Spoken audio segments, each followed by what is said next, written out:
Their hearts were cold for most of their lives, but they were warmed by a pot of boiling water, and as long as a person sees light in the dark, he will try to run under the sun.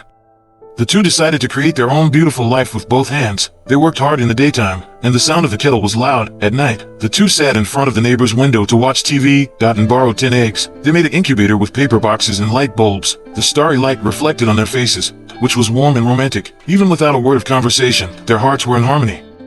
However, life had just improved and was suddenly changed. In order to respond to the construction of a new rural area, the country decided to pay 15,000 compensation in exchange for the demolition of the village's idle houses. The house where Lao Ma's family lives now is the house that the villagers don't want. They must have heard that there was compensation. The landlord hurried back from the outside world.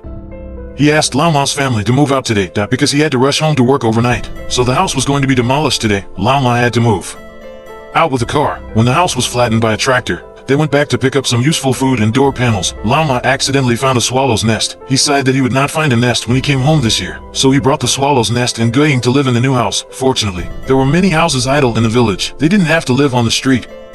Lao Ma still put their wedding invitation on the wall of the new house in order to fill their stomachs. They dared not take a break. The next morning, they came to the field to weed again. Guiying accidentally cut off a wheat seedling. She was very sorry to Lao Ma. Lao Ma was used to seeing these scenes. He comforted Guiying and said, "Just cut it off." He could use other wheat seedlings as fertilizer, but Guiying still felt sorry to plant the wheat seedlings back. After experiencing the helplessness of being forced to move, Lao Ma decided to build a house for Guiying, whether it's a drain or a mud flat. They did it themselves. Lao Ma also started to weed early in the morning, and built a dirt ladder. He was so tired that he couldn't stand up.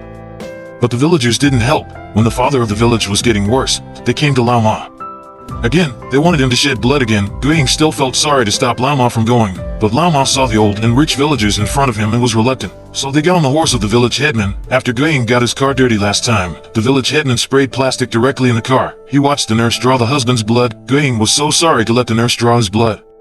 The master's family still prepared a table full of delicacies, but the two of them still had no heart to eat. They still felt that the magic they made was eating their hearts. Guiying told her husband not to eat the magic on the ground, but Lao Ma didn't care, because in his eyes, the land was their mother. Guiying decided to take a step first after making the dragon. She was afraid that she would be tired of the donkey car and the little donkey. She sat by the bridge when she was tired.